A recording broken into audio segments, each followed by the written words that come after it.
Welcome to Philosophical Fall Guy. Here, Hollywood's top stunt performers share their stories of what really goes on behind the scenes. Then we dive deep into their psyche to see what drives them and what they ponder about in those moments of quiet between the chaos. I'm your host, Duke Jackson.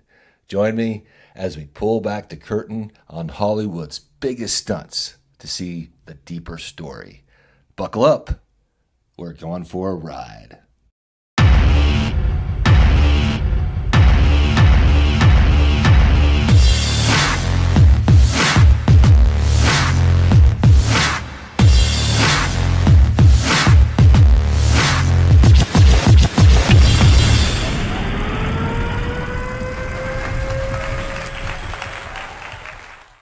Alrighty then, let's get into it. This is going to be another exciting episode. If you watched our first episode with Noon, welcome back.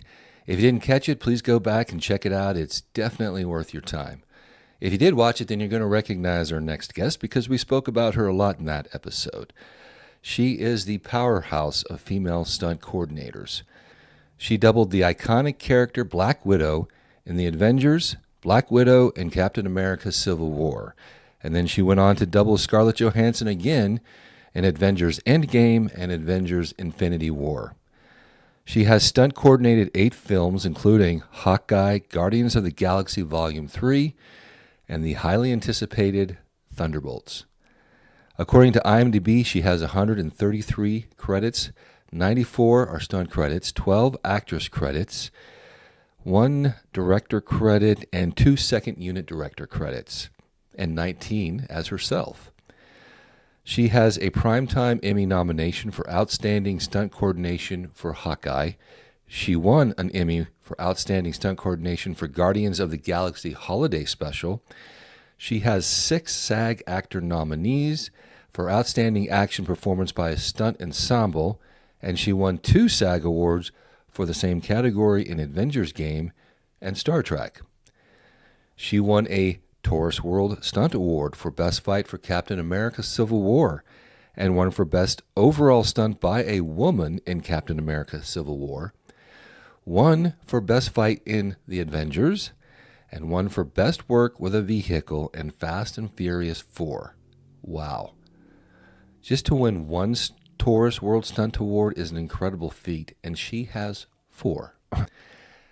As you can see by her resume, she is incredibly talented, tough as nails, sharp as a tack. And what really throws you off is just how down-to-earth and humble she is. We're talking about the one and only Heidi Moneymaker.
So welcome, Heidi. Thank you so much for being here. It's really such an honor to have you. I'm so happy to be here. Thank you for having me, Yeah, Duke. thank you.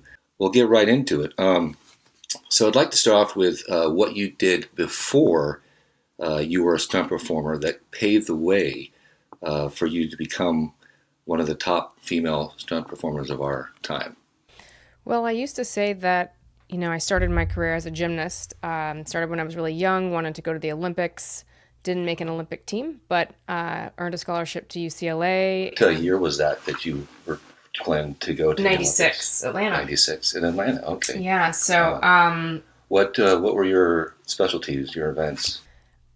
at that time, those years we had to do all around all of the events. In 92, we had to do what do you call it? A compulsory routine and an optional routine. So you had to compete on all the events twice for 2 days. And then they changed that up into 96, and now you can be a specialist. But I would say if I was trying to tell you what my favorite events were, or my events that I specialized in more, would be vault and bars. And my favorite was probably the uneven bars, yeah. Yeah. How old were you when you started gymnastics? I think I was 5 or 6, and that was where I was going with that story. Was that the reason my parents put me in gymnastics is because I had so much energy. I would never sleep at night, and I kept jumping off of things. So I kept jumping and hitting my head and basically doing stunts as a baby, and they thought that I needed some place to put that energy. To focus all of that energy, channel it. So then I started gymnastics. So it's full circle. Then I came back to stunts Cool. as an adult. What university or where were you in? Where did you practice gymnastics, I guess? Well, I practiced gymnastics in Northern California where I grew up at a gym called Roanoke Park Gymnastics, but I went to UCLA. So I did, yeah, 5 years at UCLA on scholarship and got to do international competitions with the USA in the off season when I was there. So I got to kind of do both when I was in college. Yeah. So when did you kind of retire from gymnastics? When I graduated UCLA, I retired gymnastics and got into stunts almost right away. So good. That's my next question is, so then, well, when did the first thought come into you that you kind of wanted to do stunts? So I didn't really understand what the stunt industry was when I was a younger kid. I'm sure as a lot of people don't realize what goes into making a film in all capacities. But for sure, I didn't realize that actors didn't do these things. I had never really thought about it. And when I got to UCLA, there was a gymnast friend of mine that was really good friends with a guy named Keith Campbell. And Yeah, I know Keith Campbell. Keith, right? Yeah, yeah. He's great. Keith's awesome. He used to double Tom Cruise. I'm not sure if I'm supposed to say that. But no, he was the first stuntman I ever met and became friends with him, been friends with him since college. And so that he's kind of the reason that I knew that stunt men and women in the stunt industry existed. And then from there were a lot of other gymnasts that either went to UCLA or trained at UCLA that had gotten into the stunt industry. So they'd come into our gymnastics gym and train and practice there, and they'd go out and do TV shows and film and whatnot. So we get a 5-year scholarship, and most athletes redshirt their freshman year, and that's kind of how a lot of sports work. But for gymnasts, Redshirt means? Redshirt meaning they don't, like for football, they'll recruit you, and then your freshman year you practice and you train, but you don't play usually. And by your sophomore year, you're kind of ready to go. So that's why you get the 5-year scholarship. You have 5 years to do your schooling, but for them they're better as they're older. It's kind of the opposite generally for gymnasts. So we don't redshirt our first year. So I had a 5th year of school that was all paid for. I was still going to school, but I was done with the gymnastics part. So I thought, well, I'll get a commercial agent and I'll just see if I can make a little money here and there while I'm trying to figure out what's next. And so I started when I was still in school. And then once I got out of school, I thought, well, I'm going to put some effort into this and see where it goes and start training some other things. So I started learning martial arts and I started riding motorcycles and all the things that you do to learn how to be a stunt performer. And So you kind of did that on your own before you started getting a lot of like work as a stunt person. You decided to go out and learn these other skills on your own. Well, actually, I was working as a stunt performer on a stunt contract, but mostly it was gymnastics. So I actually worked for Noon or Saudi, one of my first jobs. Actually, in fact, I told a fib there. When I was at... What was your first actual stunt gig? My first stunt job? I can't remember if it was I think it was like a Nickelodeon television show or maybe a Disney. One of my first shows was working for Noon and his father. And I met his father through a director that I had happened to meet at UCLA kind of thing. So I worked for Noon right out the gates, but it was doubling somebody. There was a gymnastics competition. So I was the double for the actress who was the gymnast. And that's kind of how my career started. So a lot of TV shows doing bar routines and things like that. There was a gymnastics TV show that came around called Make It or Break It and things like that. That's kind of how I got my start. Yeah. So it was just sort of, I started working before I was training for it. So I was thinking this is a great way to make a little extra cash while I'm getting ready to figure out what my career is. And once I realized I'm making good money and I'm enjoying what I'm doing, maybe I should train some other things and try to expand and see if I really want to get into this industry. That's more when I started training other things. So I met Chad Stahelski like really early on in my career, and he hooked me up with Ming Lu. She's amazing, martial artist, double Lucy Liu forever, and she started teaching me. I worked with the guys that are now at 8711, but they were a different group back then, learning how to, learn fight stuff. Yeah. And I remember going out to Clay Cullen's house with my little 125 dirt bike and learning how to ride a dirt bike, and just kind of started getting into it the way people do. Right. So what was the first, you remember what the first one you worked for with Noon? The first show I ever did? With Noon you said you worked it was called Frank McCluskey's CI. Oh, yeah? And it was a silly little Disney film where this guy, Frank McCluskey, would go undercover. And so he was undercover at this gymnastics meet. So it was a male in a woman's leotard, competing with a mustache and the whole thing. And somehow he was hiding as the undercover guy. That's funny. It was really funny. It was quite silly. I'll have to see if I can find that. Check that out. That's funny. Yeah. So you said that you met Chad Stahelski. How did you meet Chad Stahelski? So another gymnast and I named Dee Fisher at the time. She's married now. But we started a fitness company called The Center of Energy. Because I really can't sit still and not even do nothing. I can't do one thing at a time. So I was still finishing school. But we started this fitness company, and so we'd go. It was kind of like I don't want to say boutique. I want to say like concierge type fitness program where we'd go to your home and we'd show up with our equipment and we'd train you in whatever setting that you wanted in whatever way that you wanted. It was mostly very focused individuals. Yeah. Yeah. And so one of the ladies that Dee used to train, her daughter was a gymnast, and so she liked to train at the gymnastics gym while her daughter was training. Makes sense. And so it was at Santa Monica Gymnastics in Culver City. And one day Dee wasn't available and asked if I could cover her for Judy, and I knew Judy, so I said sure. So I went in there and I was training her, and Chad was in there with Brad Martin and Chris O'Hara and David Leach and all of them.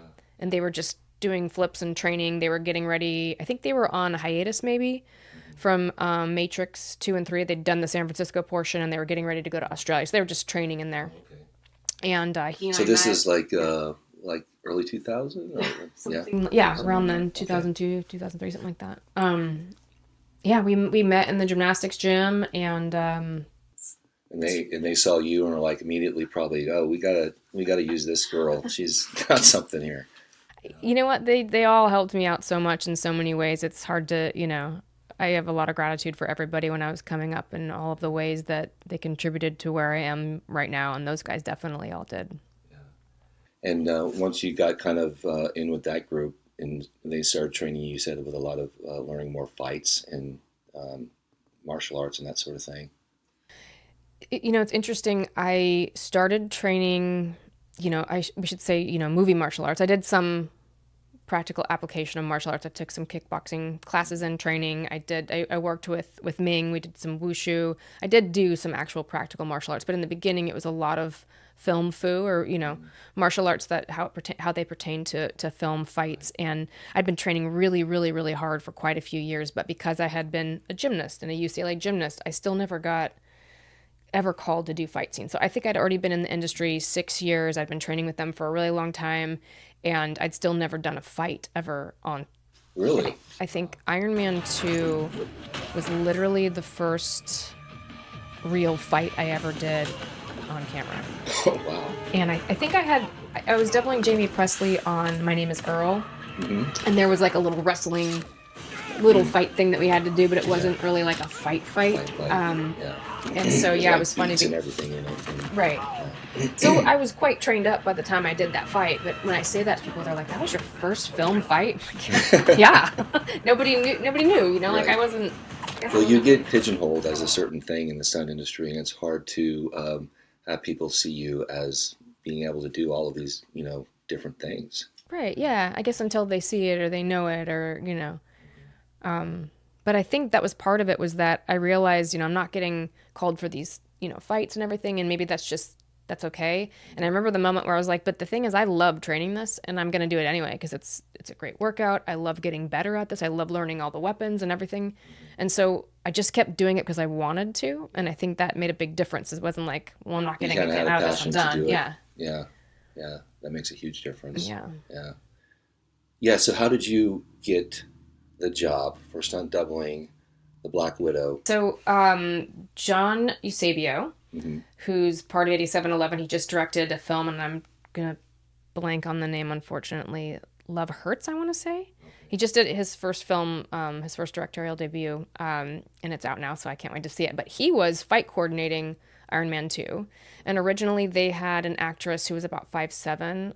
I can't remember who they had cast, but they were prepping for it, and then something happened, and this actress either dropped out or something happened with the contracts or something, and Scarlett wanted the role and got the role. And so all of a sudden they needed to switch to a shorter double, and yeah, JoJo came to me and said, "Hey, do you want to audition for this?" And so actually, that's probably incorrect. Tom Harper called me because I used to work for him a bunch and said that we've got this, Scarlett coming in and I need somebody of this certain size. And John, obviously being part of 8711, obviously put my name in as well. And it was Bridget Riley, who's an amazing stunt woman. She was a professional boxer. Her name is Bridget Baby Doll Riley. She's amazing. So Tom brought myself and Bridget in and said, "Hey, look, you guys are both qualified. I like working with you both. I'm going to let you meet Scarlett and you guys can move around a little bit. And then I'm going to let her decide who she thinks, which was kind of cool. And, lucky me, she picked me, and that's how we got involved." Wow. Yeah, because that turned into a great thing with all these Marvel, because Marvel was just kind of starting out at that time. Yeah, I had no idea it was going to end up being a 10 or 12 year, Yeah. Wow, that's job. That's fantastic. Well, just real quick, if you have, do you have like one of the Marvel movies that you can think of that was your favorite one that you worked on? It's really hard to pick a favorite overall film, but I will say that Captain America Civil War was one of my favorites for sure. Yeah. I mean, it's hard to beat Iron Man. Iron Man was great. That whole fight scene in the hallway was so much fun. But Civil War all around was really fun for me. David Leitch and Chad Stahelski came in and directed some second unit on it, so they directed some of the fights I did. I had a lot of liberty to work out a lot of those fights and contribute a lot to them. I mean, I usually do because of the style of what she does, but yeah, that one was really fun for me. Got to do some funky little things in there. Yeah. But Original Avengers, there's a fight in Original Avengers that I love too. It's actually the opening fight where she's in a dress and barefoot and kind of talking on the phone and, ends up beating these guys up. That one was really fun too. So it's hard to pick. Well, they got so innovative with her fights. She had so many cool moves and techniques that you hadn't really seen before. It was fun. Yeah. So who was the fight choreographer for the Captain America? Captain America Civil War was... It might have been James Young. Yeah, I think so. All of us have worked on those films all together for so long that it starts running together. Yeah. Well, they came up with such a cool, because, being small, but she's got to be such a tough badass. And just the way that she just uses her whole body and just climbs all over people and spins around and throws them down. And yeah. I mean, the initiation of that would have been on Iron Man 2 with Tom Harper and John Eusebio. And I think that a lot of that inspiration came from Mexican wrestling, like lucha libre stuff. Oh, really? But as it evolved, we had to kind of keep within the style, but we had to get bigger and better or change, make things different and exciting. And so I think when we got to Civil War, I started watching a lot of swing dancing because some of those partners do some incredible acrobatic work. And so I started And they trying swing around their body Yeah. several times. And so I would get some inspiration from what they were doing and try to then work it into somehow making it a, big So fight. a lot of those moves were things that you came up with, or you saw and I kind mean, of it's decided to work collective. out? Yeah. Like I have a lot of input and I always come with a library of things that I've researched and thoughts in my head and things I want to do. And sometimes it's a matter of finding something that you like, trying it, landing on your head about 17 times, and then it turns into something else Right. exciting. Yeah. So I definitely can't take credit for that. I think that it's always been a collective, group effort. And sometimes it's even just somebody who's not even involved in the fight being like, hey, what about this What about video? this? Just try Yeah. something like this, Yeah. Well, that's pretty cool. Like as far as gags, because you've done so many fights, right, in these movies. But if you think back to some of the things you've done, like certain gags that involved more with a wire work or descender or anything like that you can think of that you really enjoyed. Like what my favorite gags were that I did? Yes. Well, my favorite stunt I ever did doesn't have anything to do with Marvel. I got to do a cannon roll in a car. Oh, really? Volvo station wagon, yeah, on a movie called The Host, doubling Saoirse Ronan. So that to this day has been my favorite thing That's I've ever cool. done. Yeah, cannon rolls are awesome. I haven't gotten to do one since, but that was an epic experience. Yeah, that's cool. I've never done a cannon roll. I've done a car turnover. It was going to be a cannon roll, but then they decided not to use a cannon and they What'd just you guys used do? a wheel ramp Oh, instead. okay. But that was on Noon's movie that he did over in Malaysia. Oh, really? Yeah. Nice. That was fun. Yeah, car stuff's fun. Yeah, they are. Yeah, I mean it's fun till it's not, but Yeah, I mean it's a little different because, I mean you definitely have some control, but still there's a lot of things that are out of your control too with the car stunts. Like a cannon roll, if the cannon doesn't work right or if something doesn't mark or hit the mark. Yeah, but so you have to leave a little bit in the hands of others who kind of set up the stunt more than you do when you're doing a fight or something like that. I think it goes back to always trying to surround yourself with the best team, no matter what you're doing, right? So especially when it comes to that kind of stuff is making sure that the right people are there at the right time in the right way. And then if something goes wrong, that you stack the deck with the people that should have been there, Right. Yeah, and a good safety crew. Yeah. Just in case. Yeah. You kind of talked about it a little bit, but so you had best fight. You got a Taurus Award for best fight for Avengers. So That was the fight that I was talking about, the one in the beginning of the film. in the beginning of the film, Yeah. okay, and that was kind of what kind of set her whole character, kind of, right, of what kind of a fighter she was and how much of a badass she was. So In the story? yeah, in the story. Yeah, I mean, it's kind of the opening in the movie. They're on the phone with her, and she's talking as if it's not a big deal. She's like, hold on, quit bugging me. I'm doing something right now, And the whole time she's basically fighting them while she's on the phone. It's a brilliant scene. I don't know who, probably Stephen McFeely. Probably, I think he might have written Avengers. I can't remember. He's written a lot of Marvel stuff, but that was a Joss Whedon directorial situation, and then just that scene, if you go back and watch it, it's quite funny. It's a great fight, but it's funny because she's like talking on the phone the whole time. That was actually the first fight we prevised, and then like 8 months later, the last week of filming is when we filmed that fight. Really? Yeah. Wow. How long did it take you to film that fight? How many days do you think you were working on it? We were filming nights for some reason, because we were indoors on that fight, but it must have been that we were on a night schedule. And I remember one day in particular, but possibly a second day. Maybe there was a second unit day. I can't remember, but it was a pretty short fight. Like, it wasn't super complicated. There was only 4 or 5 of us involved total, and it wasn't very long, but it was a fun one for sure. Well, you got nominated for Best Fight for Captain America Civil War. Which fight was that specifically? Do you remember? It was probably the Lagos fight. I feel like I might have won for that as well. I won 4. Oh, really? I did. The IMDb is not accurate. To update IMDb. Yeah, because it has you winning 3 and nominated for that one. So Um, so you won that one as I well. think I did. So you got I'm the pretty award. sure, or maybe that was best stunt by a female that year. I can't remember.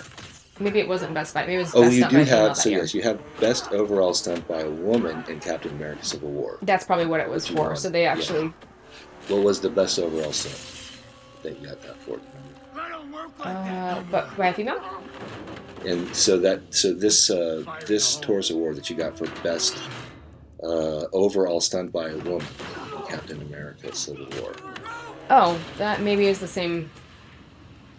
So was a specific stunt in the fight? Or? No, I think they submitted that fight.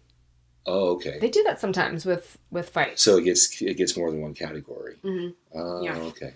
So you also got best vehicle work in Fast and Furious. What was that? So the team that were driving for that sequence was Troy Brown. I want to say Tim Trella.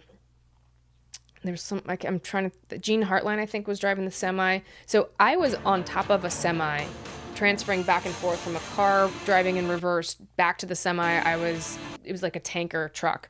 I was jumping in between, landing on grates. I was hanging off the side. I was being drugged by it. So I wasn't technically driving. I was all over these vehicles. Right. But those guys were actually doing all the heavy driving and heavy lifting in that sequence. But we collectively won best work with the vehicle.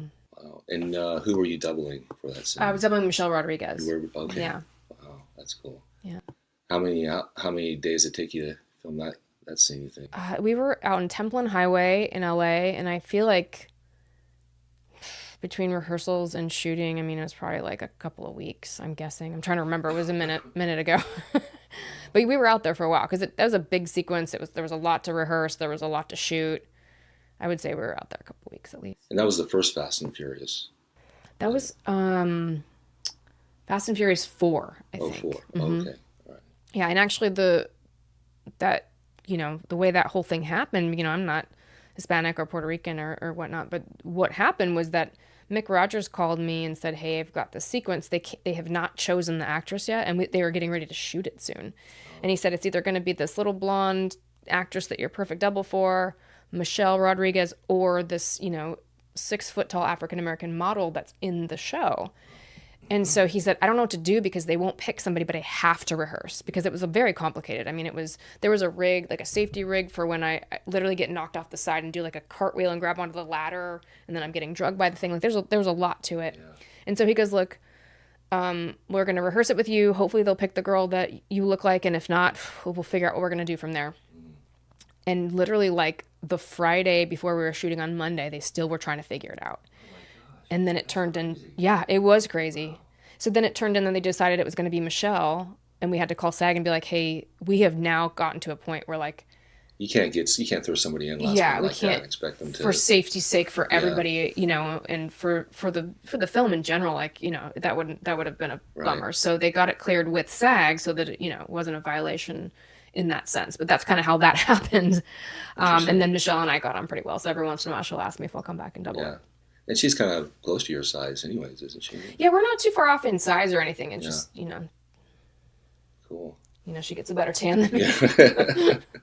So I noticed on the SAG Awards that you had nominated and you won a couple of acting for actress awards. It looks like for Star Trek you won one. I think it was for Stunt Ensemble, right? For Stunt Ensemble, but it was still considered an acting award, I guess. Oh, right. Yeah, that's right, because I was playing a character. You're correct. Okay. I was a Kelvin person. A what? Kelvin something or other? They're like, oh my gosh. Oh, in the Star Trek or? Kelvin shipmate? I'm sorry, Star Trek people are going to kill me. You're not a Trekkie, I take it, really. No, you know what? I should know better. My gymnastics coach when I was growing up was all about Star Trek. Oh, really? So I should know more. But I was just curious. Did you, when you were starting out, did you also want to go in the acting direction, or is that something that you've always been interested in, or is it mostly stunts that you just pursued, and the acting kind of just fell in your lap? You know what's really funny is that I always thought it would be fun, and then I tried it a little bit, and I was like, oh, this is pretty hard. And it's, you feel a little naked sometimes when you're up there all of a sudden, doing something that you're not so super used to doing. So almost right away, I was like, no, I think stunts is probably more for me. But I got called in for an audition for CSI New York. And it was like a bungee jumping thing, but it was really a decelerator, kind of deal. And I thought it was a line or two. And so I go in there and I end up booking it, but it ends up being a guest starring role on CSI New York. So it's this whole thing where all of a sudden I'm flown to New York and I'm being put up at the Ritz and I'm like, what's happening? Cool. And was that kind of your first acting gig? That was my first acting job for sure. And then after that, I'm like, oh, I better go get some acting lessons. Yeah. I watched your performance reel, and I saw some clips from that. Yeah, that's pretty funny. It was a bungee sex scene or something. It was just bungee sex. It was just bungee sex. So arrest me and I'll get a... That's the tagline. You know what? I will say that once I got a little more seasoned in the industry and I'd had a lot of experience with stunts and performing and with acting, I will say now I really enjoy embodying the entire character. Usually, because and I can now see why it's really hard for actors to relinquish everything to the stunt team, because that takes something away from feeling that you are this character, because you're not really fully part of it, So I do really enjoy it. I have a lot of respect for actors because there's been a couple shorts and different things that I've done where I've played a little bit of a darker character or a little more emotionally distraught character. And to get into those places, to actually be able to, perform in that way is hard. And it's emotionally exhausting, it's draining, and it's hard on you. And you have to be able to reproduce it over and over again. Right. Which is difficult. And you hope you have a director that understands, okay, here's where I'm going to peak. Let's make sure we're in the close-up here. But yeah, I have a lot of respect for people who are willing to put themselves in those vulnerable positions for their craft. I mean, just in my experience with doubling actors, you will get the typical actor who wants to try to do everything themselves. And lots of times we as stunt people are like, come on, man, that's my job. Just, that's why I'm here. So let me just do my job. But I can see also, like you're saying, because I've recently tried to go into the acting side of things more and taken a lot of acting classes and stuff. And once you kind of get into the place where, you kind of feel that character, you do want to, bring that character to every aspect of it and kind of get into it. But, it's difficult, because acting is its own thing and it takes a lot of concentration, and stunts are its own thing and it takes a lot of concentration. So, I mean, there's only so much you can divert to doing a stunt while you're trying to act at the same time, Sure. And I think that that's where we come in, is like, okay, this takes a lot of mental concentration and you need to really focus on your acting. So let us, do this stunt and do it safely. Well, I think that's where the team aspect really comes into play. And I think it's important, whether I'm operating as a coordinator or a director or as a double, is to engage with the person that I'm dealing with here and make sure that they understand, like, we're working on making this character exactly what you need it and want it to be. So, you as a double, you want to make sure that you're walking the same, running the same, or trying to, or kind of paying attention and picking up on little things that seem important to them and to the character, to make sure that they don't, like for me, if someone were doubling me, I would have a lot to say about what they look like physically, because I'd want them to match me. I'd have a lot to say with how they did certain things. So I do understand where that comes into play. I just think it's a good conversation to have and make sure that it's cohesive and we're working together as a team. So you don't feel like I'm taking your job and I don't feel like you're taking my job. We're actually doing this together. We used to call it Team Widow in Team Widow in the Marvel days, because it wasn't just me and Scarlett. It was a second unit double, or maybe a photo double, or she had her daughter Rose. She was pregnant with her during Age of Ultron. Oh, wow. And so that was the most Black Widows we'd ever had on a set. They had an acting double, they had a photo double, they had multiple stunt doubles, they had her, so we always have had this. And I think it's really important to bring other doubles into play as well, because I want everyone to feel part of it so that we can all work together better, Yeah, that's really cool, because Yeah, because you will sometimes have to just use another double specifically for driving or something. Yeah. Or 2 units going at one time. Or two you know? units. Yeah. Yeah. Right. So what did you do? What did you do for Cowboys and Aliens? Cowboys and Aliens. That was another Tom Harper film that was super fun. I think I just played like a lady in the town, and I get, I think the aliens come in and they start snatching people and flinging them. So they came down, I think, grabbed my leg, drug me through the dirt, and flung me in the air or Oh, something like nice. that. Yeah, That's cool. it was a townsperson. What townsperson? Townsperson 4. Was that New Mexico? They filmed that one, or Yeah, we were in New Mexico. I can't remember if that was. I think we were in New Mexico. I'm pretty sure. I want to say we were in Albuquerque, but I'm not sure. I'm feeling Santa Fe. okay. Too many knocks to the head. Cool. Yeah, I like New Mexico. I started out in New Mexico actually. Oh, really? Yeah. I didn't know that. Yeah, I got my SAG card on that movie poster right behind you there, Cowboy Way. Oh my gosh, that's such a good movie, by the way. I love that movie. Yeah. Yeah, if you go back and watch it, I played a role in that. Oh my God, no way. One of the rodeo cowboys, where I had a line with Woody Harrelson. No way. Oh my gosh, I have to watch that. I used to love that movie. Oh really? Yeah, that was a fun movie. Actually, that was the first thing I ever auditioned for, and I got hired to do this role that had more lines. And then the day that I was on set, the director comes up and he's like, "So, Randy Travis pulled up, and I have to give him Randy a role." Travis pulled up. And not Randy Travis, Travis Trent. Okay, Sorry. I was like, Randy Travis. Wow. Well, Travis Trent. I mean, he's a big superstar, like country. Yeah. Guy, right? I mean, either way. Yeah. Either way. Sorry. He's like, so he's got to have a role in this, and I don't really have one, and you're kind of the low guy on the pole, so he gets your role. So Oh no. Travis Trent ends up taking my role, but he throws me like this other line or two over with Woody, which was pretty cool. But yeah, That's really cool. Oh my gosh. I'll have to go check it out. yeah. So then, moving on to, when did you get the first chance to stunt coordinate, and how did that transpire? Let's see here. So my first official stunt coordinating credit would have been as a co-stunt coordinator with Hank Amos on The Hunt. And I had done some fight coordinating prior to that and, coordinating my own little shorts and different things. But that was the first real credit and real stunt coordinating experience on a film I had. And, bless Hank for going to bat for me. They wanted a female fight coordinator, and he knew that I wanted to stunt coordinate. And so he's like, I'm going to have you coordinate with me, and we'll get you the credit, and you can, Yeah, Hank's be awesome. my number 2. Yeah. He's amazing. He's amazing. And that was an amazing experience. It's such a fun movie. We had a great time. We were in New Orleans. Oh, cool. Yeah. New Orleans is fun. It's a pretty fun. What year was this about?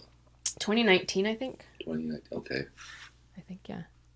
So, what was your second one? I got back from New Orleans and I coordinated a TV show that has since become a film, actually, on Prime. It was called Don't Look Deeper, and there was a right as COVID hit, there was a new app called Quibi, and the idea was it was all, I think every episode of every show had to be either under 15 minutes or under 10 minutes. So it was like for the fast pace, people of the world, and it launched at the wrong time because all of a sudden COVID hit and everyone was locked in and they wanted to watch long movies.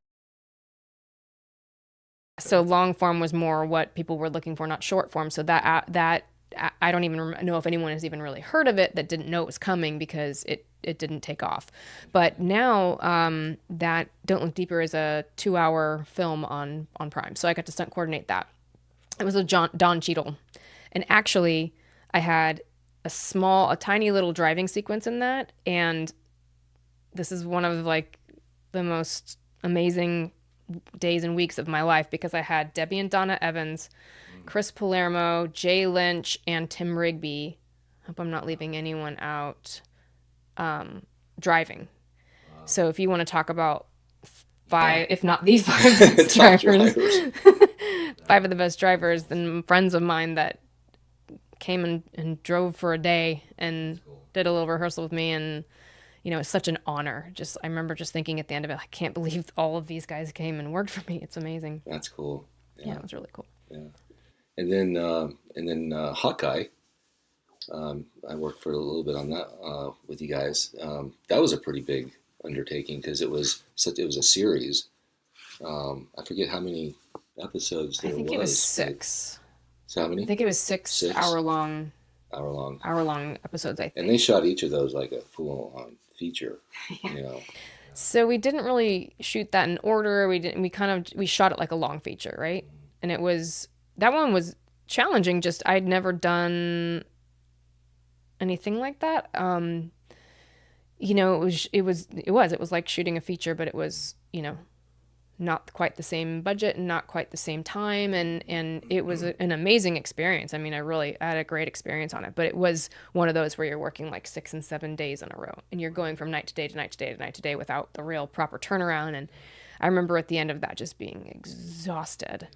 But it was one of the best experiences. The show's really fun. I love it. I got to second unit direct and the additional photography. So, all around, it was one of the best experiences ever. So definitely worth the hard work. Yeah. Was that the first time that you and Noon kind of tagged up together on the... Yeah, actually, what's really funny is Noon was kind of, doing his thing. He'd been working, but he didn't want to go. He had been so hard in the paint for so many years coordinating that I think he was just, not wanting to. There's a lot of stress involved, right? And for so many reasons, just as far as like getting things done and people's safety and everything that goes along with that. I think he was just kind of in a mode of like, I'm going to come in, I'm going to rig, or I'll do, I'll drive, or, whatever, but I don't want that kind of stress. So I actually asked Michael Huggins if he wanted to be my assistant coordinator. And I think he said, well, did you think about asking Noon? I was like, Noon's not going to want to work for me. Hello. And so, yeah, I talked to him and he was into it. And I've learned so much from him. He's got so much experience. Oh, from every aspect of the stunt industry too, from driving to fighting to rigging to everything. I mean, like, hard to find an equal. Yeah. Yeah.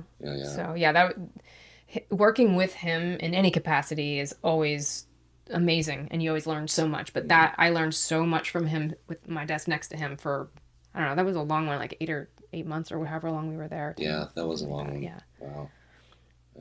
Nice. Feels very blessed. Yeah. And then you won the award. You won an award for Guardians of the Galaxy holiday special. Is that right? Yeah, that's correct. Yeah. So while we were filming Guardians of the Galaxy, the film, we also shot this holiday special. Mm-hmm. And I'm not exactly sure if it was... But you also coordinated the film, right? Yeah. Like Volume 3. Okay. Yeah, so I was coordinating the film, and at the same time we were shooting this special. So it was like shooting a small TV episode in amongst shooting the film. And so sometimes we'd be at a location that we would also need for the show, and then it got a little complicated with trying to figure, who's working where, when, and why. But yeah, it was a special that was released around Christmas, and I think probably to promote. I imagine that it was to promote Guardians, because then Guardians came out in May or June or something like that afterward. Did they air this on Disney or something, or what was? Yeah, they aired it on Disney Plus, I believe. Yeah, and it's fun. It's a cute little fun thing. But yeah, I didn't even think about it at the time because Guardians was so full throttle. We had so much to do. It was like another 10-month thing where you're just in it, and it's a lot. We're dealing with COVID situations and all the stuff going on there. So we did it, and I didn't even think about it being a television show or being something that would be nominated for the Emmys. And then I got, the nomination. I was like, oh, that's really great. That's so nice. I didn't even think about it. Yeah. We're expecting something like that for sure. And then I got to be there with the whole hair and makeup team that won as well that year for the Guardians special. And they're just an amazing group of human beings. And so I was really blessed to be there with all of them. Yeah. So as you moved on to the coordinating, what do you think is maybe one of the most challenging aspects of the coordinating side of things? For me, the hardest thing is that my number one job, 100%, is keeping everyone safe. That is the biggest thing I care about. And so for me, it's the stress of, did I dot every I? Did I cross every T? So I lose a lot of sleep. Depending on the sequence, I'll wake up at night and I'm just thinking about it and trying to make sure that I did everything I could. And I will stress about that. And I try really hard to do everything I possibly can to make sure I have the right people around so that I have a backup so that I don't constantly do that. But that to me is the hardest. Yeah. And it's a lot of weight. It's a lot of burden, to carry. It is because you know, you are kind of responsible for the safety of your team, and And it's I'm got to asking be them, through someone else, but like I'm asking you, say, Duke, I'm asking you, like I did on our short film, I'm asking you to be in the back of a truck, standing up, firing a gun. It's something that you're willing to do because it's your job, but you're trusting that I'm taking all the precautions possible, and I'm thinking ahead of like, is there a pothole in the road, or is what's happening, what could possibly happen, and so and I've been there too, where you have to put faith in the person that's hired you, and that's like you said, that's a heavy burden. I shouldn't say burden. It's not a burden. But it's responsibility. Heavy responsibility. Yeah, yeah. Now I know, being in the stunt business, we don't like to talk about things that go wrong because, we don't want to make anybody look bad or anything like that. But sometimes it does make interesting topic when things might have gone differently than expected, or you wished had gone better, or something like that. Is there anything that comes to mind that you could share with us that you Sure, let's think about this. Have you ever been injured? Have you ever had any serious injury? Yeah. I've been fairly lucky compared to the rest of the industry and the amount of years that I've been involved. I've done a couple things. So I have this little scar right here on my head from Captain America: Winter Soldier, and it was Winter Soldier. So the Captain America double and we're on a ship, and we're meant to, be blocking ourselves from this grenade that just went off, and we get blown through this window. But it was kind of a window that we were standing on a counter, and you sort of had to jump down through. It wasn't a straight across thing. And it was just one of those things where we had an arm around each other, so we were also connected when we went down and through it. So we went through, and actually...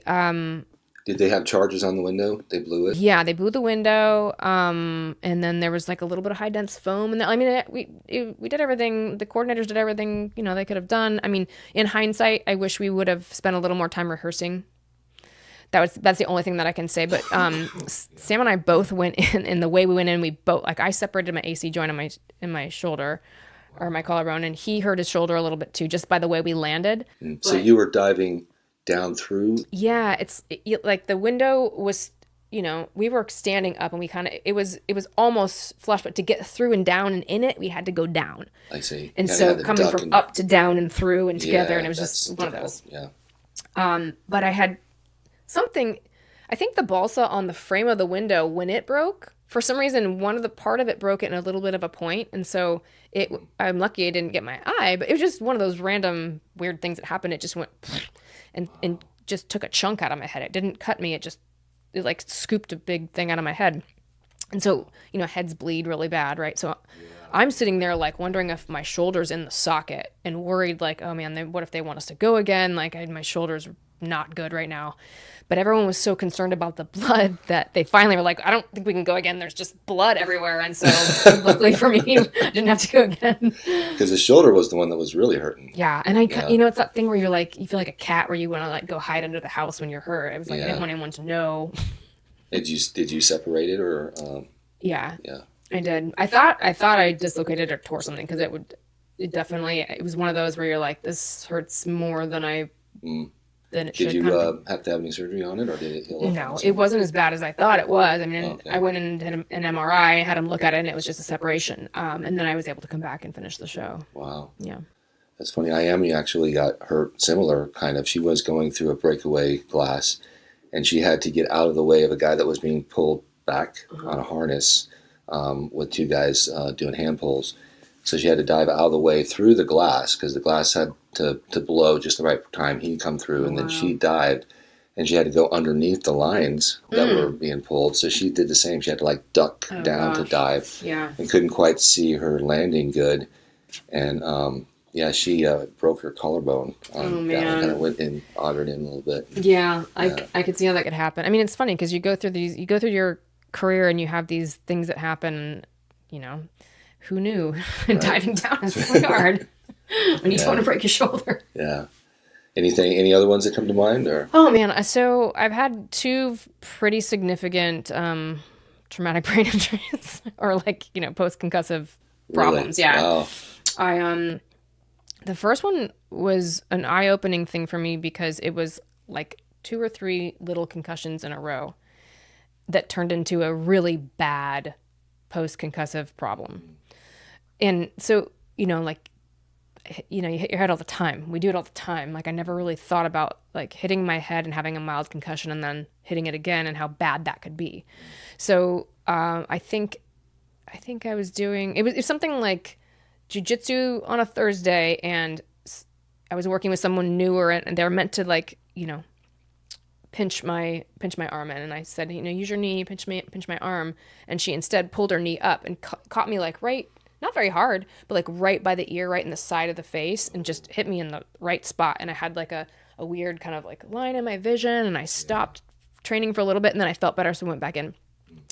And then the next day we were doing judo, and someone, dropped me on my neck a little bit and kind of dinged me again, but not that big of a deal. Happens all the time, right?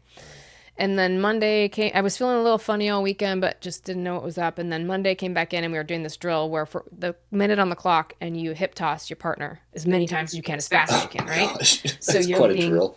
judo thrown to the ground for a minute straight. Wow. So Jeez. all of that together created a massive problem for me. So that didn't even happen then. Like that night I was sitting, it was like 4 or 5 o'clock, sitting on the couch at home, and all of a sudden it felt like my brain flipped upside down. I had massive vertigo. I was dizzy. I didn't know what was happening. I couldn't figure out what's going on. And it turned into like, I don't know, like 10 weeks of the gnarliest injury I've ever had, really. That was the gnarliest thing I've ever had. How do they treat that? You can't really, can you? Yeah, I mean, there's a lot of things that you can do that I've since found out about. But at the time, I also didn't understand the gravity of the situation. I just thought like, okay, I'm dizzy all the time and I have a concussion, so it'll go away in a week. The concussion means actually the brain is swelling, right? Yeah. So you have to get that swelling down somehow, or it can lead to permanent. Yeah, I mean, it's one of those things where like I probably should have gone and gotten. Once again, I kept thinking like it didn't hit my head very hard. This can't be I didn't realize how bad it was because it just didn't make sense until Cumulative. Right.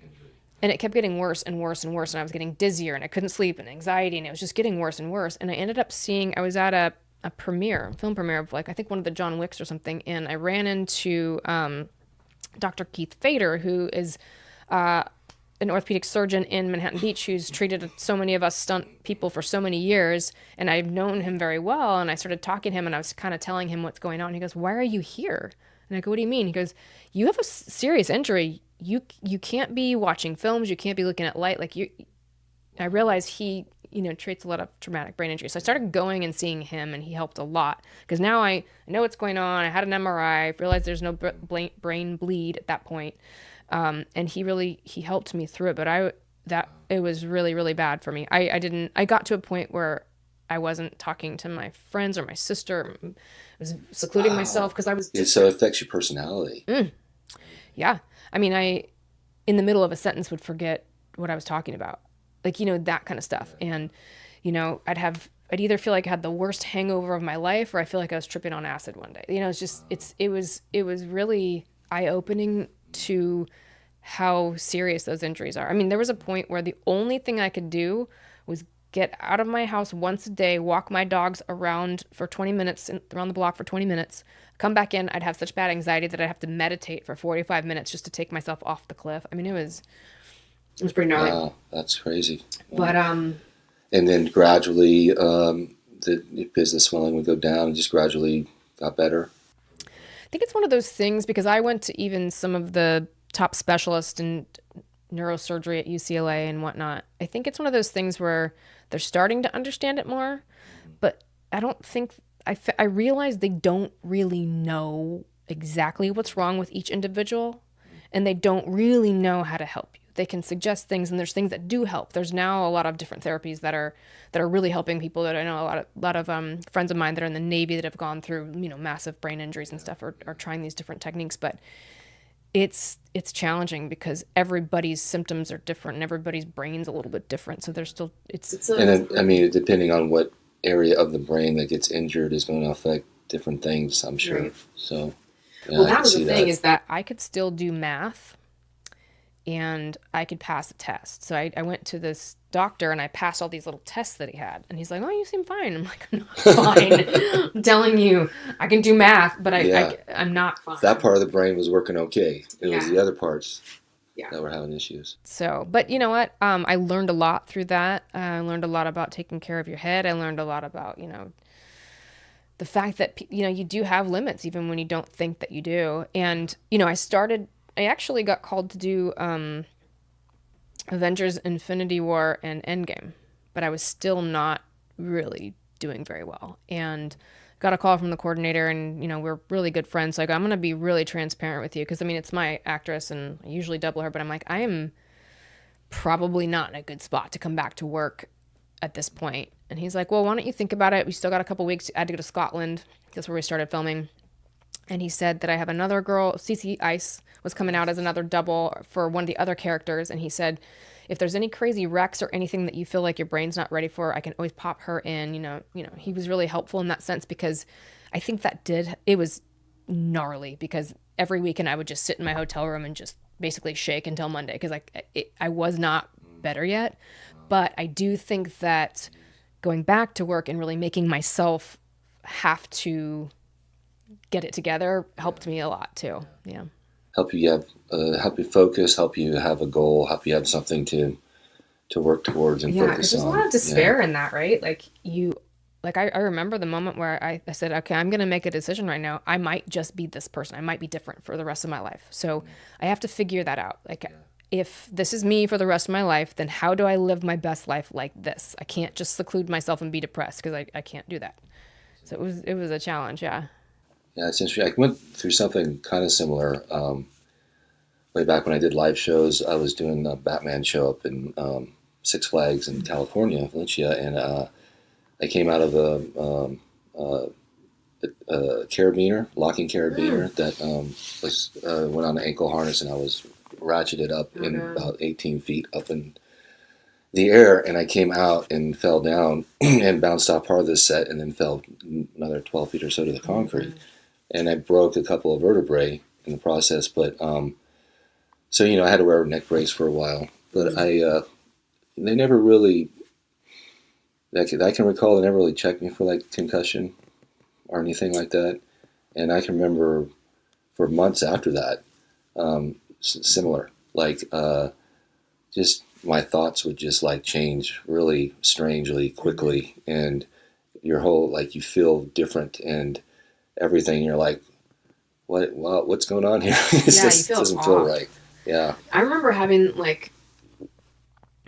what I would consider dark thoughts. I don't mean dark I wanted to kill somebody. I mean just all of a sudden I understood why when people are depressed and they have thoughts about, I never wanted to kill myself. I want to say that right now, but I understood when your brain chemistry's off, you start thinking about some weird stuff, and I can understand how you could get down a road if things were bad enough to where you decided you'd had enough. It was a really, like I said, a really eye-opening experience because I could never understand that prior to that experience. I'm sure you, once your chemistry was off too. I had neither.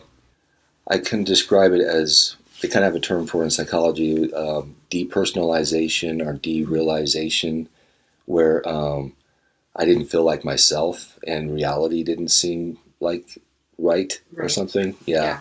Well, you definitely had a traumatic brain injury. Probably, yeah, I would guess. I thought I was just bored and too much time sitting around not being able to work or something, but there probably could have been something else I'm sure it was. going on there. Yeah. Sure, it had something to do with one of the knocks to your head. Probably, yeah. Somewhere down the line.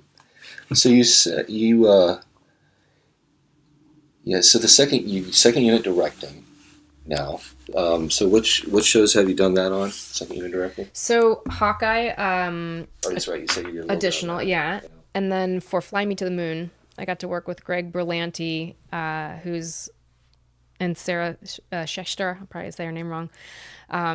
But they're with Berlanti Productions, and obviously it was Apple and Scarlett's company, and all of them. They were amazing too. But it was such an incredible experience working with Greg. He was just, he's a very hard worker, and he knows what he wants. He's in no way a pushover, but he's so nice, and he does it. He works with you in a way where he's kind, and he asks you for a lot, but he in no way makes you feel I don't know. I don't know the right way to say this, but it was a breath of fresh air to work with somebody who was so dialed, knew exactly what he needed, exactly what he wanted. And he'd kind of like go out to, like he kind of gave me a few different things to shoot as previs. And I remember thinking like, this is more like a scene with some fire in it, but okay, it's fine. We'll shoot it. Cool.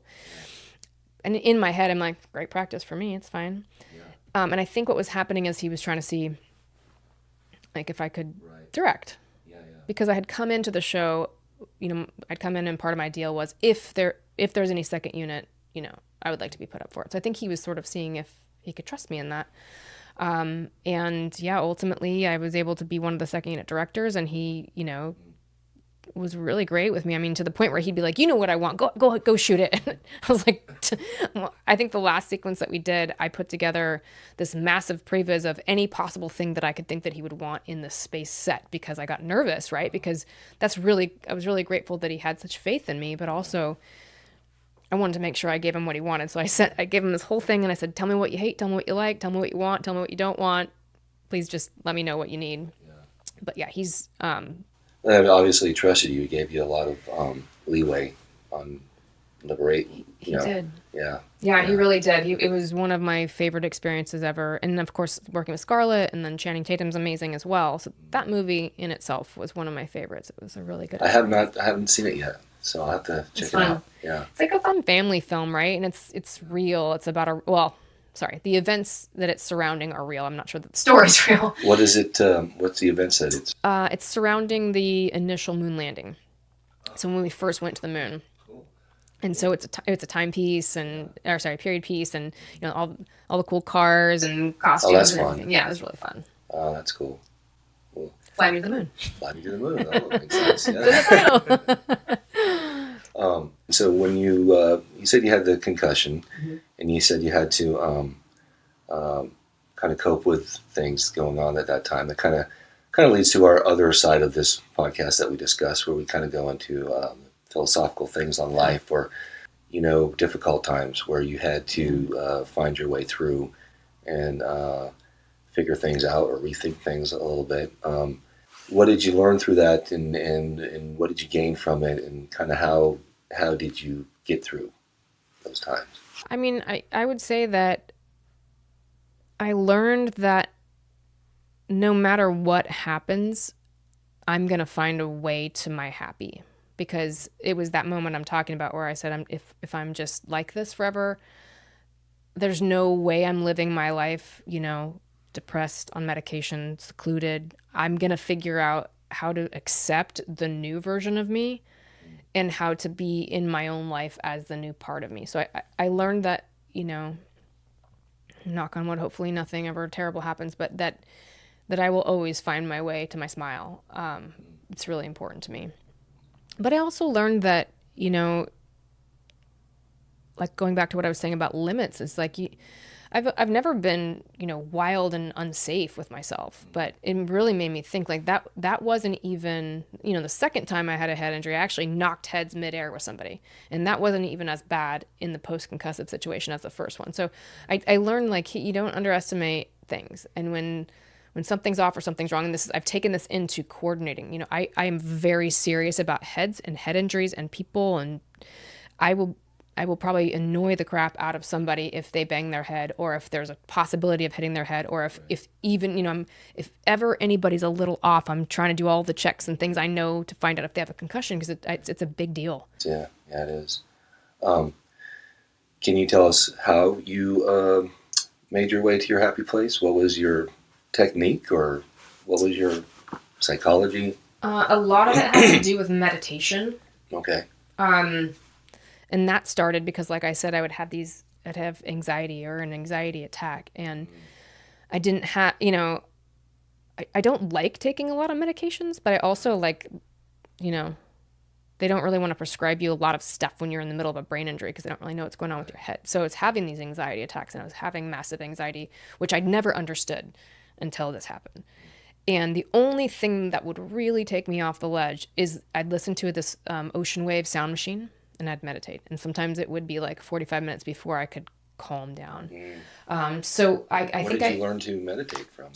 I think I'd always been kind of interested in it. I love I love Eastern medicine. I mean, I love Hinduism and Buddhism and the way that they live and the thought process behind that, because it's such a kindness life. So I'd always been interested in it, but never could calm my head down enough to do it. Like, I'd try, but you know, had a really hard time with the monkey mind. And so Yes. it wasn't until it was an absolute necessity for me that I was able to really hone the skill. And I'm not as good as it now as I was then, because, you know, You get as good as you have to be sometimes. yeah, to you don't use get it, you lose it thing. So yeah, I would say meditation had a lot to do with it. I think just slowing down and knowing my limits and not trying to push too hard, because it's, you know, a lot of times with some injuries or some things, you can push through them. This is not one of those. You know, take it slow, wait, you gotta wait. Was kind of relevant, yes, to myself. I just got back from a 10-day meditation retreat. Oh, no way. Yeah, it's a silent retreat, so there's no talking during the whole 10 days. Duke the monk. Yeah, and you have to turn in your cell phone. Wow. So you have no contact 10 days? for 10 days. No talking. No talking. And then you set in meditation 11 hours a day, and then 1 hour, 1 hour and a half, there's kind of a dissertation thing that you kind of learn. Whoa. You know. 11 hours a day? 11 hours a day, yeah. And they break it up, you know, like 2 hours in the morning, and then another session that's basically 3 hours, but you have breaks. And then and they feed you. It doesn't cost anything. They feed you breakfast and lunch. There's no dinner. So after noon, fasting. there's no eating. Yeah, it was really intense. And like when you were talking about the monkey mind, the first 2 to 3 days, we learned this type of meditation where you're focusing only on the breath as it goes in the nostrils. And just that little tiny area, all your focus is on that little area. And as soon as it goes somewhere else, you bring it right back. You know, so you keep trying to keep your focus here and just only breathe, and that's it. And man, your mind just goes everywhere. I can only imagine that. Uh, wow.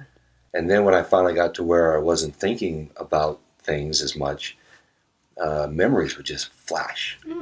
And they were memories like from my whole life from a kid on, and they were just random. And they weren't even significant memories. Like they were things I had forgotten long ago. I mean, kids I went to school with that I can't even recall their name or who they were. And they would just like That's incredible. flash in front of me. It was really crazy. Like Wow. how many memories are stored in there that you're not aware of most of the time. But as soon as your mind is stopped thinking about, you know, what I have to get done, or, you know, worrying about things and stressing or entertaining itself or taking care of this need or that, as soon as that kind of goes, there's the next layer of mind is like memories. And it just would like flash all these memories. So then you try to get past that, you know, and not get caught up in all these memories that come, and then just keep focusing on, you know, your respiration. And yeah, it's really like I would say that a lot of people nowadays, when they go into the meditation thing, they really get into kind of like manifestation, or, you know, trying to you know make something happen in their lives, or maybe have some mystical experience or something. But this was not like that at all. And this was supposedly directly taught by Buddha. This was his form of meditation, and the whole purpose of the meditation was to go to the root of aversion and craving. So after you do this, then you go to a body scanning, where you're just focusing sensations throughout your body and just back and forth, up and down, back and forth. And you're sitting there and you're in pain. Like, I'm not a super flexible person, and I mean, my knees and my ankles and my hips and my back are just killing me. And you're trying not to move too much and not focus on it, and still move this body scan, you know, through your body, and, you know, be able to focus on this part of your head when your back is killing you or your knee is killing you, you know. and you're trying to feel subtle sensations as well as what they would call gross sensations, which are like pain or whatever, but to still feel the subtle sensations and be aware of them. And you're not supposed to be attached to anything, so you just keep moving. If you have a nice, subtle, blissful kind of feeling that you get, because you'll have those from time to time. They just come in, and you feel this cool tingling sensation, somewhere, and you're like, oh, that feels nice. But you're not supposed to attach to it, so you just keep moving. And so by doing so, you're trying to find right where the subconscious mind makes that split decision of I like something and I hate something, or I don't like something. And you're trying to get more of it, or you're trying to push this away. And instead of getting caught into that, to just observe it. And you observe it until it just turns into something else or it passes away. So the whole thing is like, you don't get attached because everything is impermanent, everything changes. So if you're in pain, it's not going to last forever. It will pass.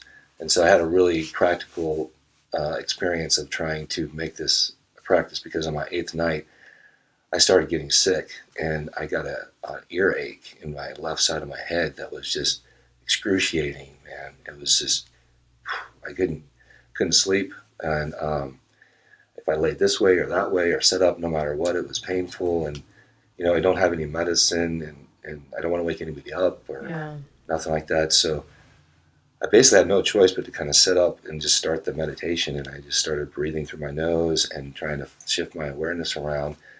And I would keep telling myself, it's gonna end. It's gonna end. It'll go away. Just, it's not gonna last forever. Just don't get too whatever about it. And it took about 5 hours, but the pain just went away. Wow. And I was like, wow, this works. This is actually, it's real. Because if I hadn't, I would have been tossing and turning and upset and angry, and why is this happening now? And I just want to get through this retreat. It's hard enough, and I now have to deal with this. And I'm like, well, this is stupid. This is the whole reason I'm here. So I was like, if I can't make it somehow. practical in this moment, then this is all a waste of time, Wow. So I guess, I'm kind of grateful I got that chance to see that it works. And then it was time to get up in the morning. And so I, go outside, and it was this beautiful sunrise, like the most beautiful sunrise I could ever seen. And it was just like, wow, this is kind of cool, like relief and this kind of realization that this works. Because I think most of the problems we have in life, we make them bigger problems. Sure. Just because we think so much about them. And instead of just stepping back and finding the solution, or sometimes the solution is just time, we just make it so much more. And then it just drags on, and it gets in the head. Yeah, you get stuck on it. I mean, I heard a really interesting quote that was, anxiety exists in the past and the future, but not in the present. Yeah. And it's one of those things where, and I use that actually, because like every once in a while, things get a little crazy and you can easily freak out. You can easily lose your mind. But if you can bring yourself back to like, don't think about the past, don't think about the future, think about this very moment right here. What are you going to do in this moment? Because this is the moment. This is the only moment right now, right? Right. So that's all we have is the present moment. Yeah, choose to use this moment wisely, whatever that means. If it's stopping what you're doing, if it's doing something else, if it's stopping to think about all the other stuff. I mean, it's not an easy thing to do, but it's a really interesting thought, right? That we create a lot of our own anxiety. We create a lot of our own problems. Like they didn't venerate Buddha as a god or anything. They're just like, this is this guy that had this really great meditation technique that he taught to people, and this is what it was. But his whole thing was to end suffering. And people think suffering is like, wars and pain, physical pain, or terrible things that happen in your life. But that wasn't the definition of it, because those things happen and they're out of our control, and they just happen. Suffering is the mental anguish that we put on top of things that happen, instead of just saying, okay, this is what it is, this is happening, and I just deal with it. It's the whole mental thing that we put on it and make it worse and turn it into suffering. Yeah, you have to find a way to detach sometimes from those things, Right. so that you can actually be proactive in how you want to react to the situation, right? Right. And I would have to say that, from personal experience working for you, that I've seen on set, you're very good at putting that into practice. I mean, you don't, at least I haven't seen you ever lose it, and I'm sure it's got to be tough. I've had some moments where I've definitely could have, for many different reasons, freaked out. But I think it's really important. First of all, it's important for me to not. I'm not a person that something happens and I react. I'm one of these people that when something happens, generally I need like a day to decide and process and figure out how I feel about it. It's not even how I'm going to react, how I feel about it. So that is a good thing because I'm not like a fast reactor in that sense. But I also know that if you guys see me freaking out, what are you supposed to think? Like, I will tell you if there's something wrong. I'll stop what we're doing if something's unsafe. But the last thing you want is to see your boss, you're supposed to be taking care of everything, anxious and mad and whatever it is, right? Because it definitely doesn't help the situation. No. And you can't change what's already happened by getting mad about it. Exactly. So for me, it's always been like, okay, well, we're not here anymore, and this is where I want to go. So how do I get here? It's not by yelling or freaking out here. That does nothing for me. So we got to get here. Let's put that away and move forward. And it's very helpful because generally you're able to be a little more calm through what's happening and problem solve and move forward. Right. Yeah. Yeah. And I won't say names, but I've worked for coordinators that are not like that. And just the whole atmosphere on set is different because now instead of everybody focusing on doing their best, they're focusing on not screwing up. Right. And I've learned that wherever your focus is, that's where things are going to happen. So if you're focused on not screwing up, you're more likely to screw up. Right. Than if you're focused on, doing things correct. What about any other things that you Other picked up along the way injuries or learned? I'm sorry, the other things that I've learned? Yeah, any things you picked up along the way or learned in life that was a valuable either life lesson or a new kind of way of perceiving things? Well, I learned that if ever someone mentions something on a safety aspect of things that, do you think we should put a pad over there? Well, it's over by that tree. It'll never happen. We should put a pad over there. Now that we've said it, it's one of those things, right? Mm-hmm. Murphy's Law. That little voice Yeah. that could be coming through somebody else.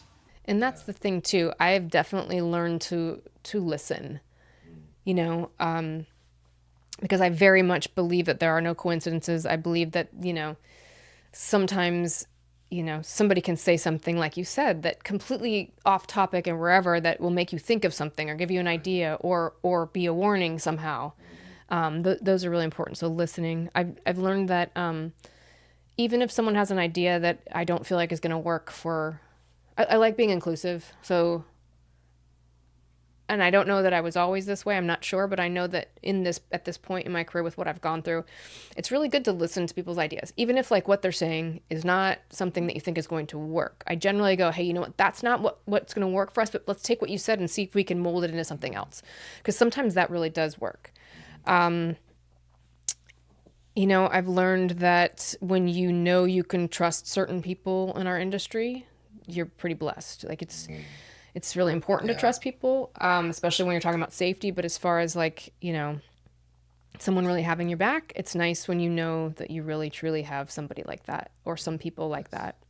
Very valuable in this industry too, and hard to find. Yeah. I think. And not to say that most people aren't those types of people. It's just to have that kind of bond. You don't always get that. Right. I've learned that.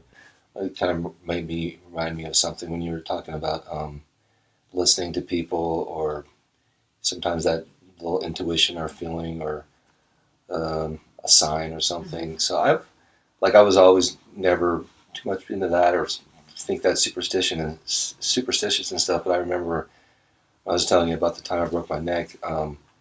The day before that, so the day I broke it was the day before Halloween. So the day before that, I mean, we weren't married yet, but Amy was visiting, and so we decided to carve a Halloween pumpkin, jack-o'-lantern, and I set it out on our balcony, and it was very stable. There was no earthquakes, there was no wind or anything that night. But when I got up the next day, it had fallen off and broken, and was like, laying there smashed. I'm like, Oh my how God. the heck did that? There's no way that just fell on its own. It's this big, sturdy, round pumpkin, and there was no reason for it to fall on its own. But for some reason, every time I look back, when something like that happens, I sometimes go, okay, let's step back. Maybe that's kind of telling me to be careful about something. I think about that. That stuff I actually will pay attention to now and never used to. It doesn't hurt. I mean, as long as you don't make it one of those things that causes you more anxiety or creates more Exactly. problems. It's just Right. more awareness, right? Right. Look around a little more. Yeah. Yeah. Doesn't hurt. No. Yeah. Not at all. I think. Yeah, I think just going down the list of things that I've learned in my many years in this industry, I think I've always felt like family in your life is really important, and that being in the industry that we're in, it takes up a lot of your time. I mean, sometimes we're doing 10, 12-hour days, probably not 7 days a week, 5 and 6 days a week. I mean, there's some movies and shows that are just taking up a lot of your life. Sometimes you're on location, you're away from your family. So And you got your sister. And I've got my sister, thank God, Right. that we get to work together. But I've always tried to make a point to let people that work with me know that I value family and I value your life and your time. And I personally really understand what it's like. I mean, I spent the majority of the first part of my career so blessed, but doubling all these actresses all over the country, all over the world, 7, 10 months at a time in a place that's not my home, away from my pets, my family, my everything. So I think, letting people know and really telling them, like, I had somebody who worked for me on, I think, Thunderbolts that was like nervous to ask me if he could get out of some time for his wedding. Like, dude, however you need it, I'll give you the week. Like, go get married. Like, come on. And that's kind of the precedent that has been set over the years, is like, you can't bail on the show. And I appreciate that. I appreciate that people don't just commit to something and then leave. But at the same time, if there's something important, it's important to me because it's important to you. Let's see if we can work it out. Yeah. I mean, I want that. I don't want to you don't want to miss out on the important things in life because of a job. As great as the job is, and as lovely and as blessed as we are, you do not want to miss out on the birth of your child or the things that really ultimately matter in life, Keeping things in perspective still. Yeah.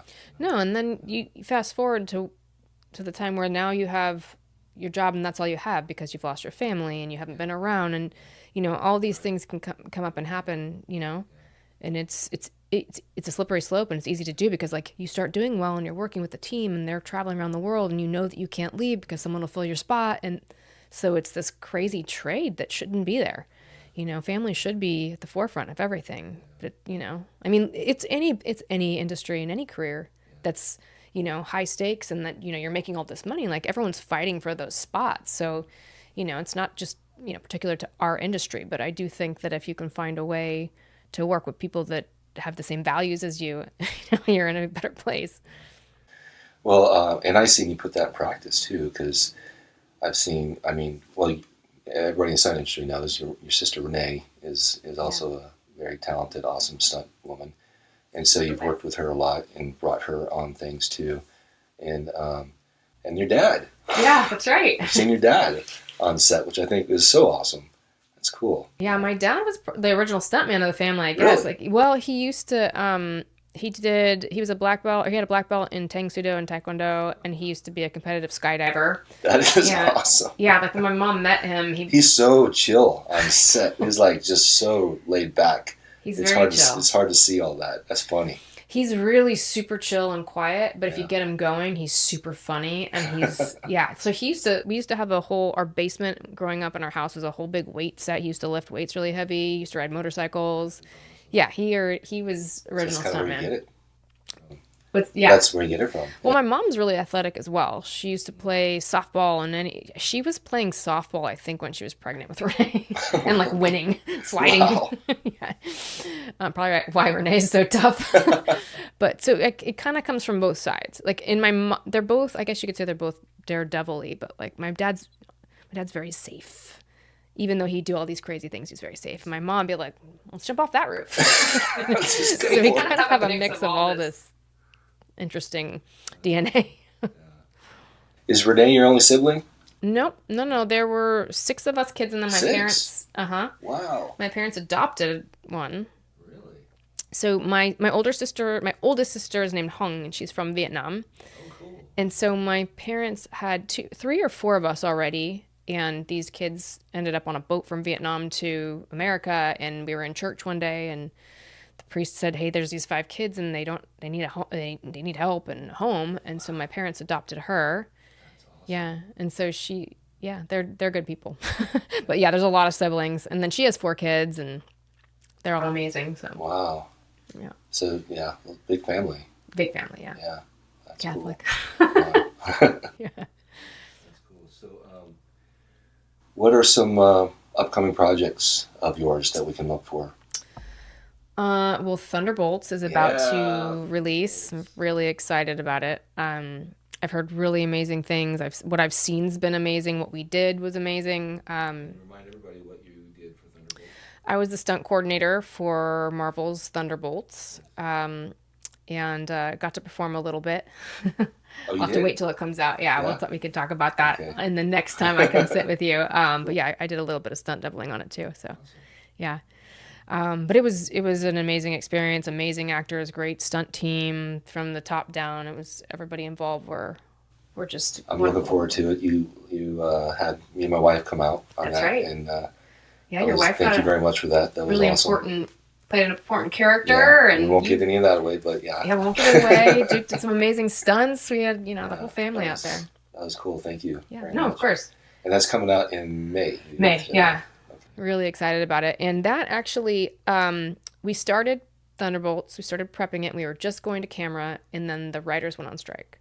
So we shut down, and I went and coordinated the U.S. version, or the U.S. portion of Beetlejuice, the second Beetlejuice that just came out. Oh, okay. Cool. So I did that, and then we shut down for the SAG strike. And when the SAG strike was over, I went back and finished Beetlejuice, and then we started Thunderbolts again. So Thunderbolts was like a year and a half, almost 2 years, like to get done. So yeah, those are the only ones that came out or coming out that I worked on an episode of Lioness that already aired, and I worked on some Peacemaker the second season. So that's coming out. But pretty much the big stuff is the Thunderbolts. Yeah. Is there anything you can talk about that's in the works? I'm getting ready to go be a part of the stunt coordinating team for The Terminalist season 2. Awesome. Really, really excited about it. Just an amazing team of humans involved in that project, and getting to work with Chris Pratt again. Where's that shot at? We're going up to it's shooting in all sorts of different locations, but I'm going up to Toronto to shoot a lot of it. So. Well, congratulations on that. Thank you. And Renee's coming up too, and really excited. When are you leaving for that? About a week and a half. Okay. Yeah. You'll be gone for a while, I would assume. Yeah, it's about a 6-month situation. So I'm hoping to come back and forth a little bit. I still got, my parents are here, and yeah. The whole family thing we talked about. Yeah. Family, and it's just nice to come home once in a while. Yeah. Well, cool. Congrats. Thank you.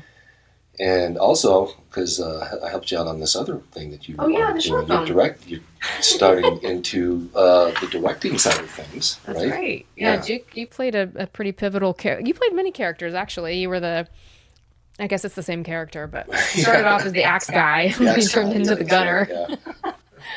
No, that was an incredible project. And the name of that again? It's called Fort Valor. Fort Valor. Yeah. Okay, and this is something that you wrote, right?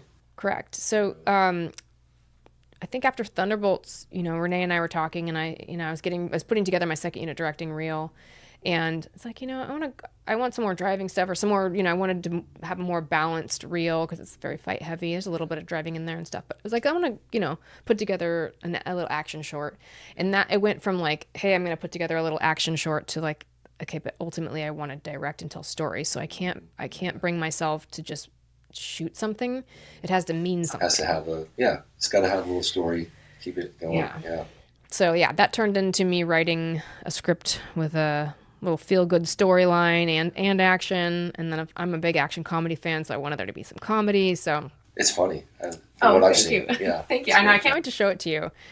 I'm really happy with how it's turning out. I mean, I had the most amazing, incredible people, including yourselves and your wife, as a part of this project. I couldn't be more grateful and thankful for the people that volunteered their time and helped us out. I mean, hopefully, at some point I'll have a really nice, big, juicy movie, and I can bring everybody on, and they can be a part of that too. But what's your plan, your aspirations with this with the project? short? Yeah. So I would like to try and enter it into some festivals and see where we go with that. It's also a proof of concept of, my abilities in directing action and directing, actors and characters and writing as well. So I guess for me, it started off as like, I want a little more footage, and I want to, go out and shoot a little bit while we have some downtime. And it's turned into like, well, this is a legit story and a project, and I want it to be, as good as possible. And like, I'd like to put it out there for the people that worked on it, so that they can be proud of the project that they volunteered their time for. And as you know, we were shooting in Cedartown, Georgia, which is from here probably an hour and a half northwest. Probably, like yeah. And that's not including traffic or trains or whatever else we all ran into. So, it wasn't just like people showed up in a place where we live and it was easy peasy. I mean, it was a challenging place to shoot. It was a challenging shoot in general. And, so I feel, I don't want to say obligation because that makes it sound like a chore, but I have a deep desire to make sure that I do my very best to make sure that this is of highest quality, so that, it's on IMDb and people see it and they're part of it and are proud of it. Yeah, cool. Yeah. That's awesome. Well, from what I've seen, it looks really good. I think it's going to get a good response. Well, thank you. Yeah, I can't wait to give you I don't know what version you saw last, but I think just the one that they had done the quick edit there on set. Oh yeah, it's in a completely different place now. I should have brought it with me. Yeah, I'll let you see it. It's all temp sound and effects and everything so far, but the timeline's there. I think it's good. It's fun. Cool. Yeah. Cool. I'll look forward to it. Yeah. There's definitely a funny shot of you just like with your gun. It's great. Oh yeah, I think I know what you're talking about. Yeah. And your character name is Duke, by the way. Oh, it is. Because okay. I was just like, what should we call it? I think Duke. Well, I'll just keep it Duke. It's a good name. Yeah. That's fine. I was just watching the new Reacher series on Amazon, and they got a character on there named Duke. Do they? Because I've been watching it. Which character is he? He's the black guy. He's like one of the head security guys for the boss. Oh yeah. Yeah, his name is Duke, isn't it? Yeah. No spoilers in case people haven't seen it, but I was like, oh yeah, he. yeah, right. Yeah. Getting close here, so I'll just kind of end with like, if you have some advice, for upcoming, stunties that are coming up, or even people that have been doing it for a while, they're trying to kind of go the next level. What any advice, if any, that comes to mind that you could give? So, with the way the industry is right now and how things have slowed down and changed, I would say that, one, if you want to be a stunt person, performer, be in this industry, do it for the right reasons, Decide if this is something that is in your heart and soul, because right now it's a little bit of a challenge to get work. It's slowed down. It's, it's hard out there. And then if it truly is, then I would say spend your time and your money really honing your craft. Being an all-around stunt person is really important, but especially right now, certain skills are going to stand out. If you're really good at something, that's going to stand out more. So I tended in the past to say like, here's a few different things you should be good at, but make sure you're all around, because, the more you can do, the more valuable you are. And that is very true. But if you're a newer stunt person, you're trying to get into business right now, I would say focus on what you're really, really good at and really hone that skill, get yourself in there, and then continue to be the all-around stunt performer. It's just the industry's changed. Yeah. Well, it has. Yeah. Yeah. I tried getting into like mid 90s, I think, is when I really went out to LA and stuff. And yeah, that was kind of before a lot of this real technical specialized fighting had come in, before tricking had really become a thing, and parkour. And you had Jackie Chan back in the day, and In the 90s too, you wouldn't have, because when the Matrix came out in like 96-ish, 99. 99, right? So it was like later 90s, and I feel like the Matrix really It changed really changed everything. Western style Yeah. fighting, right? Yeah, big time. So before that, it would have been There much was still a different lot of styles. that, like showing everything for camera and making it big and all that kind of stuff. And man, it just changed after Matrix. Everything really changed a lot. Yeah. And I got a lot of advice from well, you need to know how to ride horses, and you need to know motorcycle, and you need to know fights, and you need to know high falls. And now high falls don't even really happen anymore, hardly at all. And I had air rams back then, and I love a good air ram though, man. We should bring them back. Yeah, I was talking to Michael about that. love I'm air like, we should bring the rams. air rams back. Yeah. They're just fun. And that was kind of before ratchets too. Like you had some maybe hand pulls and stuff, but ratchets weren't too much used yet either. So, and now things have really gotten specialized. Yeah. Oh, sure. Yeah. If you look at the wire work in the new Dune, I haven't seen it yet. so I don't know exactly what they did, and it's just really smooth. Like they're kind of like float flying, and I don't know. I mean, maybe it's not as complicated as it looks and seems by just watching the film, but it really stood out to me as this very smooth balletic flying. Almost more kind of like Hong Kong or the Chinese. Kind of like a controlled version of zero gravity. You know what I mean? Like, when people are floating in space, they're usually like floopy, like a little like, they look a little like inflated. This is more sleek and more as if you had your muscles and you were in control and there was gravity, but you were able to like slide and float. I don't know. It looks really incredible. The advances and all that, as the technology and the machines and the computers that are involved now are just really quite advanced. How about how to get seen? How do you advise somebody that's just trying to get seen, basically? So I would say from my perspective as a stunt coordinator, when I'm looking for talent, I'm looking online a lot. I mean, number one, I'm asking my team members, hey, who do you know that's this size, this height, this gender, this ethnicity, whatever the role calls for. So I guess number one, I would go off recommendations. But we're looking on Instagram, we're looking on YouTube, we're looking like to be seen. If you don't have some type of video of yourself, it's a little harder these days. So even if it's not, footage from TV or film or whatever, even if it's your own iPhone or whatnot, we want to see how you move. We want to see what you can do. And sometimes I'm looking at potential, not necessarily what you're doing. So I would say make sure you put something on a camera. How about like a website or something like that? Do you think, is there any ones that you use a lot? Or? Oh, to find people? Yeah. He said he used Stunt listing, Stunt phone. So here's the thing. I hate to like plug any one or the other because I'm generally searching them all. Right? So there's not one necessarily that I would say is more than the other, but it is I do search, you're right, I do search those websites. Stunt listing, Stunt phone, there's a couple other ones, and I'm so sorry for the people that own these sites that I've used. I can't think them off the top of my head. Stunt Access, I think. But yeah, Stunt, maybe. Any one of those sites that you can, put yourself up there and, have all your information, that's really helpful. But if you don't have the funds to, because I think a lot of those you have to actually, I imagine, have to pay a small it costs fee. a little. Not too much, I don't think, but they cost a little bit. Yeah. I'm a big Instagram and YouTube kind of person when I'm not finding what I need, especially because like photos and all that are great, but like I'm usually looking for movement. And I don't know, I've not really thought about this till this very moment, but it would be interesting if you started hashtagging things that,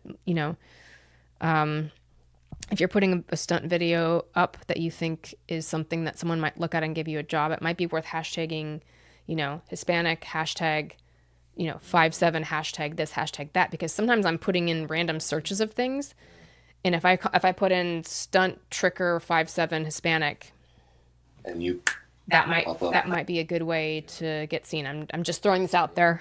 This is just a maybe. Yeah, that's a good idea. But because I'm often digging through, kind of like looking for things, and those things don't always pop up. It's kind of hard to. Cool. Hard to find sometimes. Good advice. Cool. Is there anything else you can think of that you would like to share with us? Not anything other than I'm really grateful to be here and so proud of you. It's nice to have, podcasts are such a big thing now, and it's nice to have somebody representing our community and talking about not just stunts and action, but I like that you brought the philosophical side of things in there, because that is so important. Like, what you think and what you believe have a lot to do with how you are and how you behave, I think it does, and I think the stunt people are such a interesting, sliver of life, and the people that it attracts are very interesting. And they come from so varied backgrounds, so very. Yeah, it's like this really interesting network of people that, like you said, some people ride horses, some people ride motorcycles, some people flip, some people fly. Everyone's different, but they all. But even though the backgrounds are different, yeah, lots of times the mentality is very similar. It's like when you have martial artist or a car driver or whatever. Yeah, it's like the mindset of a professional athlete. It's like there's a focus and there's a switch in there that when the bell rings or when they say action, you go into this zone, and that's something that you don't see from everybody every day. I think so, because a lot of times in team sports, I'm not saying anything against it, but team sports is just this continuous play. Mm-hmm. There's not usually like that moment where you're just set and ready and go and now, Yeah. And then, like in racing and, fighting and a lot of those gymnastics, it's that okay and action, so you kind of get wired for that, I think, a little bit. Yeah, to for perform. sure. Like, this is it. Okay. It's time. Yeah. Cool. Very cool. Well, thank you. You for having me, Duke. This is so great. Much. Yeah, I appreciate so fun. it so much. Thank you. Of course. Yeah. This will be a great episode. So. Okay, great. Well, I'm looking forward to it, and thanks for having me. Yeah, my pleasure. And thank you guys all for tuning in. We'll have a lot more of these coming up. Please remember to subscribe and like and share all that good stuff. And until next time, peace.